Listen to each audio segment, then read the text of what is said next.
Okay, I left the bulk box at home, but we got some standard 115 grain Remington UMCs, just kind of your basic Remington hollow points. And we're going to run those through the short barrels into the homemade gel and just see how they stack up against the big boys.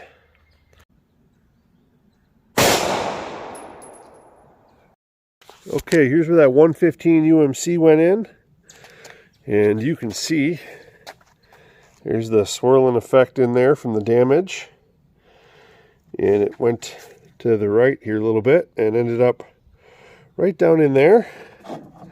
Total distance in the gel, we'll line that up at the start there, is 17¼ inches from the LC9S. And I'll dig that guy out. And there's the UMC from the 115. And we're going to go and try from the SIG now. UMC 115 Remington from the LC9S 3.1 inch barrel. We're going to try it from the 3.7 inch SIG now. 1099. Okay, I flipped the blocks up 180 degrees so hopefully you can see this better. Went in right here and down in there, it's one of those lower, it's that lower track down in there. And it curved and went right there. Ended, the front of that is right at 14¼ and there it is from the top down. It's right down in there at 14¼ and we'll just dig that out while we're here. And that was from the SIG P365XL. So that's your standard 115 9mm. Not too bad. We'll measure them and weigh them at home, and I'll try to get some more speeds as well here before I leave. 965. 936. 1062.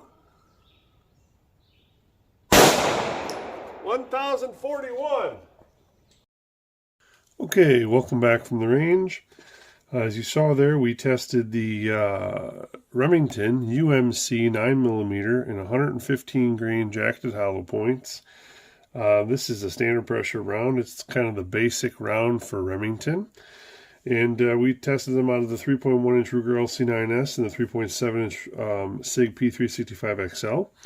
And for a standard round basic hollow point, it performed pretty well.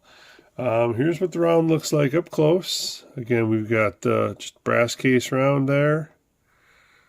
Nothing too fancy on the head stamp. Hollow point on these is a little bigger than some of your other standard hollow points, but this is really old technology. Nothing new at all here. But did pretty good. Out of the shorter 3.1 inch barrel, this is what the round looks like. We had, there's a little bit of denim and cloth still in there, but for the most part, it expanded pretty well. I mean, at least a little bit. And as far as penetration goes, I got to 17¼ inches in the gel, so real good penetration. And we'll go ahead and we'll weigh this up. And while we weigh it up here, we'll talk about the expansion. So again, it shows 116 grains on the scale, so there's no weight loss there. Again, there's a little material stuck inside. Expansion was 0.49, 0.49, and at the max was 0.50 inches. And we had a 2-shot average for speed on this, averaged out 951 feet per second, which averaged out to 231 foot-pounds of energy, and that was out of the shorter barrel. And then out of the longer 3.7 inch barrel, again, it performed really well. We just said we had more expansion, so less penetration, because again, you know, that just creates more drag. Again, there's still some denim and cloth in there, but did not prevent expansion on the round. And yeah, this one got to 14¼ inches in the gel. And as far as we weighed up here, there's no weight loss on this round. And expansion was 0.52, 0.53, and 0.54 inches.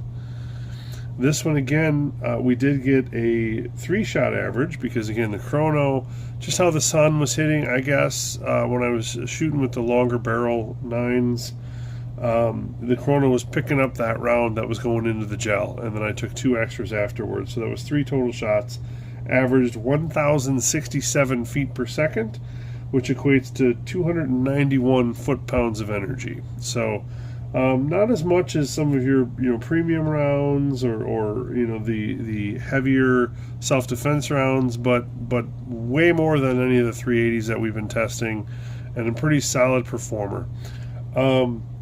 These rounds are again, if you've seen videos by Paul Harrell, for example, this is what his preferred carry is, because it's economical to practice with what he carries, and I think this is what he carries in his Beretta. At least that's what I believe he said in one of his videos. So this box of ammo I bought back in the good old days, back when Walmart discontinued carrying handgun ammo. They were clearancing out their handgun ammo, so this 100 round box of 9mm hollow points I got for $14. Not what you can find it for today. There are some sites online that are selling these Remington UMC hollow points for 40 cents a round plus shipping and tax. I think you're going to get closer to about 50 cents if you buy in bulk. Your real price is going to be closer to about 50 cents a round nowadays. So gone are the days of getting it for 14 or 15 cents a round, but I still have a couple hundred rounds left in my safe. So there's the review on these. Again, perform really well for a standard 115 grain 9mm, cheap to plink with, cheap to carry. I think they perform just fine. Are there better options with more energy, larger expansion, better penetration, etc., etc., etc.? Possibly, but for a budget round, it performed really well in my testing. So comment, share, like, etc., and stay tuned for the next one.